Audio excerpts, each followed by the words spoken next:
Sa wakas, nakapunta din kami dito. Sa tinagal-tagal talaga namin na gusto pumunta dito. Ngayon lang din natuloy. Dahil ngayon lang din naman namin nalaman kung saan ito na makikita at mapupuntahan. Hello guys, ayan, nandito kami sa Esplanade or Esplanade. Nandito kami sa may likod ng Post Office Metro Manila. So dito lang pala ito makikita guys. Sa mga gustong mamasyal dito, mayroon pong pasyalan dito sa Metro Manila na napakaganda po. Malaala Binis Canal po ang datingan dito. Medyo napaaga nga ang dating namin dito kasi mga alas 4 pa lang ng hapon. So hindi mo talaga makikita yung totoong view ng Esplanade na to kasi nga medyo maliwanag pa. So ayun na nga guys, sa mga magtatanong po, mayroon pong bayad dito ang parking, 50 pesos. So kahit ilang oras po ninyo iparada dyan, yun lang din po yung bayad. Anyway, dito po sa may dadaanan mo, paakyat po ng hagdanan ng Esplanade na yan, ay meron pong mga tusok-tusok na nagtitinda. Kaya hindi ka rin din po magugutom. So ayan guys, sa mga magtatanong din kung may entrance, wala po. So maraming tao dito guys, kasi nga inaabangan nila dito dahil yung sunset daw. At maganda din talaga ang view dito, lalo na kung hapon na at paggabi na. So bali dito guys, hindi ka rin maboboring kasi nga may mga kumakanta or may kumakanta dito. Tapos bukod doon guys, meron din silang boating dito na pwede kang sumakay, may bayad. Pero hindi ko na natanong kung magkaano yung boating per head. Hindi na kami sumakay kasi nga medyo mabaho yung tubig, yung singaw. So naman, nag-ikot-ikot na lang ako dito at nagkuha na lang ako ng mga video dahil maganda din naman ang tanawin. So kung mapapansin nyo guys, talagang may amoy ang tubig dahil nga napakaraming basura. Pero kung view lang din naman ang hanap mo guys, kung gusto mo lang naman mag-picture dito ng magandang background, dito ka na guys dahil napakaganda nga. Halos nga mga nandito guys, mga kasabayan ko, talagang kumukuha sila ng video at mga nagpapapicture. Maganda nga talaga dito para lang sa mga picture or background. Maganda din yung pasyalan kasi marami din siyang mga tao, para din siyang park. Kaso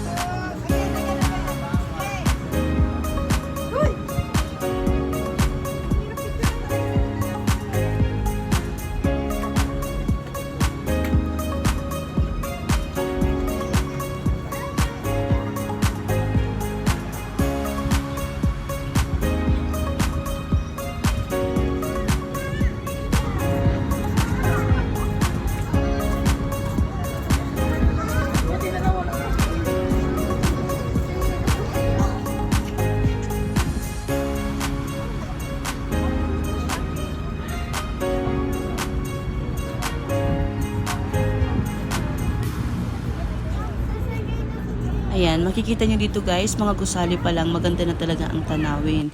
So mas maganda nga talaga dito pang background picture, ayan, kung magbibideo ka. So kaya naman guys, hindi na rin ako nagpahuli, nagpicture na rin ako. So ayan, aura-aura ang lola nyo, char. So anyway guys, pag mga ganitong oras, ayan, yung sunset ang inaabangan nila dito kasi nga makikita daw. So tingnan natin guys. Yan ang itsura ng araw guys pagka ganitong oras, mga alas 5 na siguro to. So ang iba talaga dito, nag-aantay sila kasi yung sunset ang inaabangan nila. So syempre ako din naman, ayun din inaabangan ko kasi nga gusto ko din magpicture. So ayan, pakita ko na lang sa inyo guys mamaya. Nilakad ko pa yan hanggang dun sa dulo. Alam niyo bang napakalawak din ito, kung pasya lang naman ang habol mo, at lang mapapagod ka din kasi nga medyo mahaba din tong tulay na to. Masarap din dito magtambay dahil nga hindi rin siya maingay at may mga upuan din sila doon sa gilid. So ito nga pala yung boat na tinatawag, sinasabi ko sa inyo kanina guys, may bayad siya. So hindi ko alam kung ilang minuto, ilang oras kayong iikot nito at kung saan hanggang saan kayo dadalhin nitong boat na to. So ayan na nga guys, itong itsura niya, pero nakakalungkot lang kasi ang dami talagang basura. So yung basura talaga na yan ang nagkakapagpaamoy dito sa tubig. So tingnan nyo naman yung mga gusali guys, ang ganda, para kang nasa ibang bansa, no? So tara na nga guys, iikot ko kayo habang medyo mayroon pang araw kasi mamaya ang abangan naman natin kung ano yung mga itsura ng ilaw dito sa mga poste na to.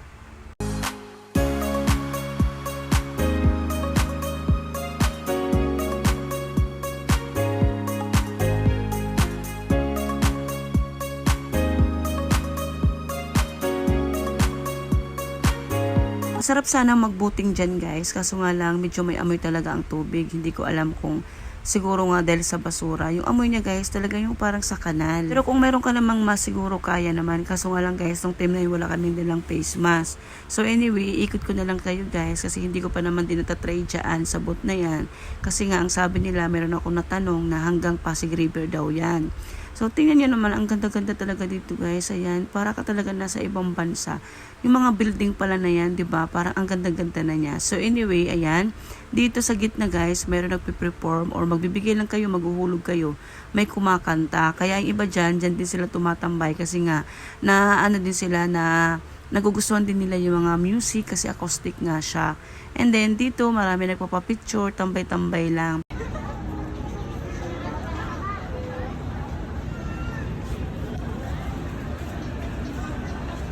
So ngayon guys, dito naman ako sa kabilang side kasi kanina din ako sa kanan na side. So ngayon dito naman tayo sa kaliwa. So makikita nyo ba yan guys, yung sunset, ayan. Talaga makikita mo na yung sunset. Yun ang inaabangan. Yan ang sinasabi ko guys na pwede kayong magtambay dyan dahil may mga upuan. Ayan, yung iba kasi talaga ang inaabangan dyan yung sunset kasi napakaganda talaga lalo na dun sa dulo. Uulitin ko sa mga gusto pumasyal dito, ito po yung Esplanade or Esplanade. Dito lang po to sa likod ng post office ng Metro Manila. So sa mga gustong pumasyal guys, yun po ang ipin nyo, yung sa post office po sa likod lang to makikita. So walang entrance pero kung meron kayong sasakyan na dala, pwede naman kayo magbayad ng parking. 50 pesos po yun. Dito naman ako sa kabilang side guys. Ito naman ang itsura dito sa malapitan. So maganda sana guys. Ang ganda talaga ng tanawin. Ang ganda talaga ng view dito. Kaso nga lang medyo madumi yung kanyang tubig. Ayan, makikita nyo pa nga dyan. Marami din basura. Sobrang mabaho dyan guys sa side na yan. Pero pinilit ko pa din pumunta dyan guys. Kasi nga, meron akong nakita doon na dalawang mag-asawa. Talagang inaantay nila yung sunset na malapitan. So ayan, itutur ko kayo guys. Dadalhin ko kayo dito.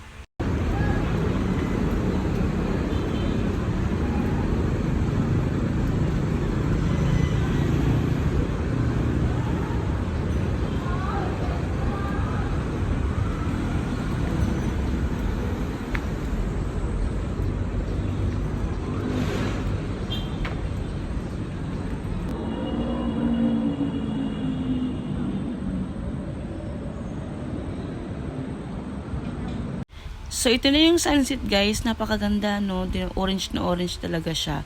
So, anyway, yung pinakatuloy na yan, yun yung bagong ginawang tulay dito sa Manila. So, maganda din dyan guys. Nadaanan na rin namin yan. Tapos, ito na nga dito. Nakakalungkot lang talaga dahil ang dami talagang basura. So, dito kung mapapansin nyo, ang ganda talaga ng sa pinakababayan para siyang style overpass. Pero ang ganda niya. Talagang parang nandun ka sa ibang lugar. Tapos dito yung kanyang itsura, yung mga building guys. And then dito, mga alas 6 na ng hapon, paggabi na, kaya ganito na yung itsura ng mga ilaw. Ang ganda talaga niya kung sa maganda. Yun lang talaga, medyo mapapalingon ka or mapapaano ka dahil nga yung amoy medyo.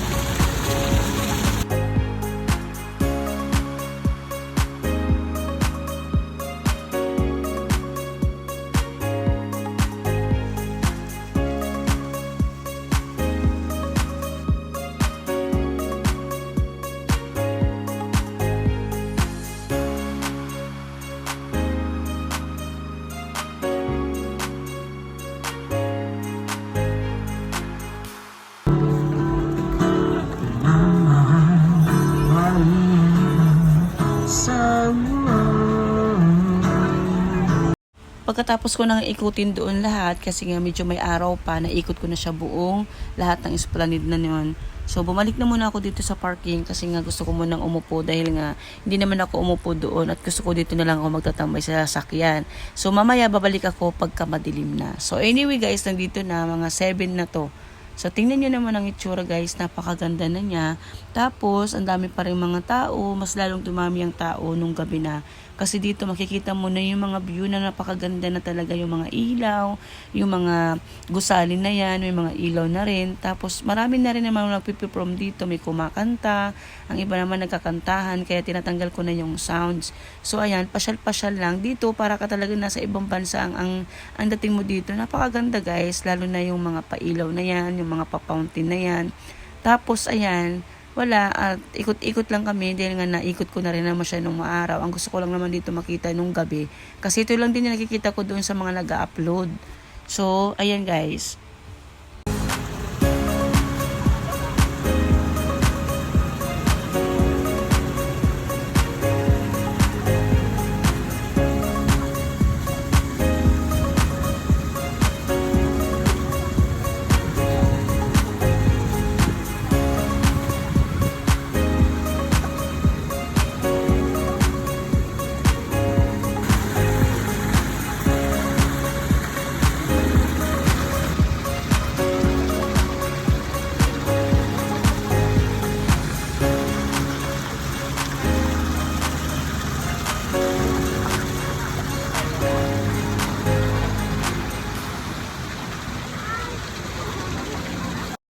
So, ayan dito guys, nagpicture lang kami and then tumambay kami ng mga ilang minuto lang siguro.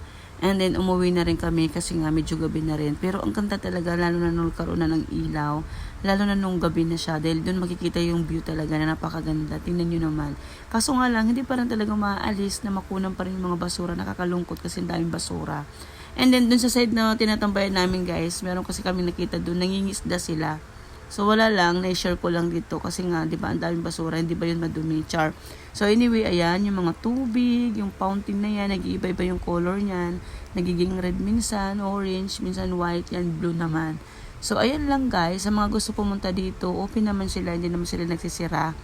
And then, ayan, medyo maganda dito pumunta guys, medyo gabi na para makita niyo talaga yung totoong view. Kasi pagka araw pa, hindi niyo mai-enjoy dahil nga wala pa naman siya mga pailaw. So, ayan lang. Thank you so much. Bye.